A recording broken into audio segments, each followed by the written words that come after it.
Now, generations of Indians have grown up on this, listening to this, that how lucky we are as Indians to have this Ganga Jamuni Tehzeeb.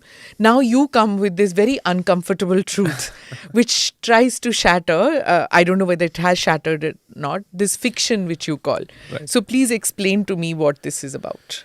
So during the course of my research for this book, I went through a huge learning curve.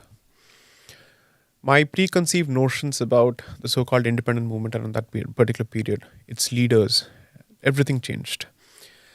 The first thing that I realized is that this composite creature called the Ganga Jamuni Tehzeeb is a relatively new construct in our public discourse, and which can at best be traced to the period between 1916 and 1923, and not before nor after. Because you see, until 1916, this much was very clear, that while the Congress of that particular period wanted to project itself as the big tent of all sorts of ideas, as long as it was, let's say, seeking some kind of a home rule or autonomous governance for Indians, staying within the realm of, let's say, the empire, the colonial empire, so to speak, the Muslim identity was crystal clear. I'd say largely clear, that I don't think the twain can meet.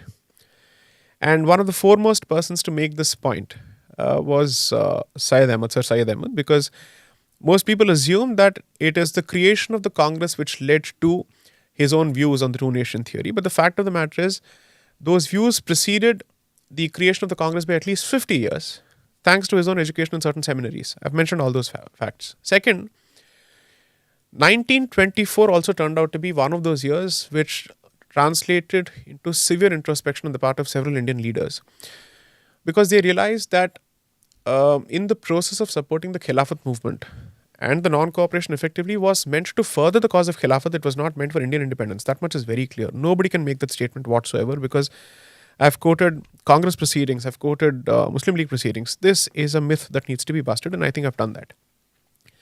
When you see that, two things happened. One set of leaders from within the Congress effectively realized that they had created a dragon, which was going to be difficult to rein in. And this dragon always, or rather they hadn't created a dragon, they had revived a dragon. What is this dragon? This is the dragon that believes in the two-nation theory. Oh, okay. This is the dragon that led to the creation of Pakistan, which was always waiting for an opportunity to present itself, to reassert itself, so that the Persham can be, let's say, resuscitated, so to speak, in Bharat. And the Khilafat movement, coupled with the cooperation of the Congress under Gandhi, or even before that by Tilak and others, had given them that opportunity. From 24 to 46, you're looking at the movement towards the creation of Pakistan and the crystallization of the idea of Pakistan and the reality of Pakistan. I would only ask, what Ganga Jamuni Tehzeeb? That's one. Because by 1946, the elections make it abundantly clear that the majority of the Muslim population had voted for the creation of Pakistan. And therefore, everybody who chose to stayed back for reasons of pragmatism and practicality, but not for patriotism, is a position you've already taken. Because you've already cast your ballot at, let's say you vote at the ballot, clearly with respect to a particular idea and its fructification. So, can there be a clearer statement of intent and position? I don't think so. That's one.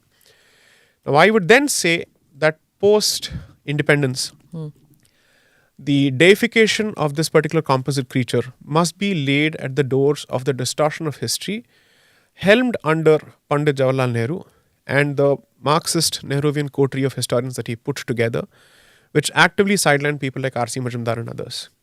And then also to this particular cabal, I would call the IPTA, the theatre movement. IPTA, yes. IPTA, which had a lot of Marxist Muslims. I think Mr. Kaifi Azmi was also part of this, and Balraj Sahani and all these people were part of it. And then I think Bollywood starts playing a huge role in creating this.